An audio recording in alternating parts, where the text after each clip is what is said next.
എന്ന മറുപടിയാണ് എസ് രാജേന്ദ്രന്റെ ഭാഗത്ത് നിന്നുമുണ്ടായത്. സുബിനാണ് വിവരങ്ങളുമായി ചേർന്നത്. ഭാര്യയെ വെട്ടിക്കൊന്ന് ഭർത്താവ് തൂങ്ങി മരിച്ചു. കോട്ടയം പാമ്പാടി അങ്ങാടിവയലിലാണ് സംഭവം. പാമ്പാടി വെല്ലൂർ അങ്ങാടിവയൽ മാധവന വീട്ടിൽ ബിന്ദുവിനെയാണ് ഭർത്താവ് സുധാകരൻ വെട്ടിക്കൊന്നത്. സുധാകരന്റെ മൃതദേഹം വീടിനുള്ളിൽ തൂങ്ങി മരിച്ച നിലയിൽ കണ്ടെത്തി. വിവരങ്ങൾ മിഥുൻ മുരളി നൽകും. മിഥുൻ, കുടുംബ പ്രശ്നത്തെ തുടർന്നാണോ ഈ ദാരുണ സംഭവം പാമ്പാടിയിൽ ഉണ്ടായിരിക്കുന്നത്? കുടുംബ പ്രശ്നം തന്നെയാണ് കാരണം. കാലങ്ങളായി ഭാര്യ ഭർത്താക്കന്മാർ തമ്മിൽ പ്രശ്നങ്ങൾ നിലനിന്നിരുന്നു.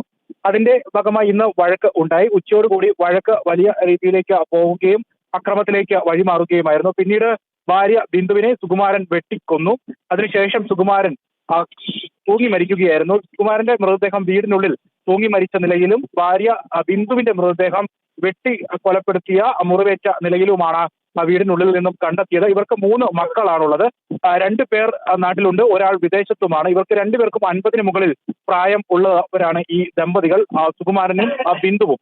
കാലങ്ങളായി നിലനിന്ന ഈ ദമ്പതികൾക്കിടയിൽ നിലനിന്ന പ്രശ്നങ്ങൾ അത് വലിയ അക്രമ സ്വഭാവത്തിലേക്ക് വഴിമാറുകയും പിന്നീട് അത് കൊലപാതകത്തിലേക്കും ആത്മഹത്യയിലേക്കും കടക്കുകയായിരുന്നു എന്നുള്ളതാണ് പോലീസിന്റെ പ്രാഥമിക നിഗമനം. സംഭവ സ്ഥലത്തെത്തി ഇൻക്വസ്റ്റ് നടപടികളടക്കം പൂർത്തിയാക്കിയിട്ടുണ്ട്. എന്തായാലും കൂടുതൽ അന്വേഷണങ്ങൾ നടത്തുന്നുണ്ട് എന്നുള്ളതാണ് പോലീസ് പറഞ്ഞത്. ഇതിന്റെ അകത്ത് കൂടുതൽ മറ്റ് അസ്വാഭാവികതകൾ ഒന്നുമില്ല. ഈ കുടുംബ പ്രശ്നം തന്നെയാണ് ഈ ആത്മഹത്യയിലേക്കും കൊലപാതകത്തിലേക്കും നയിച്ചത് എന്നുള്ളതാണ് പോലീസിന്റെ പ്രാഥമിക നിഗമനം. ഗൗതം.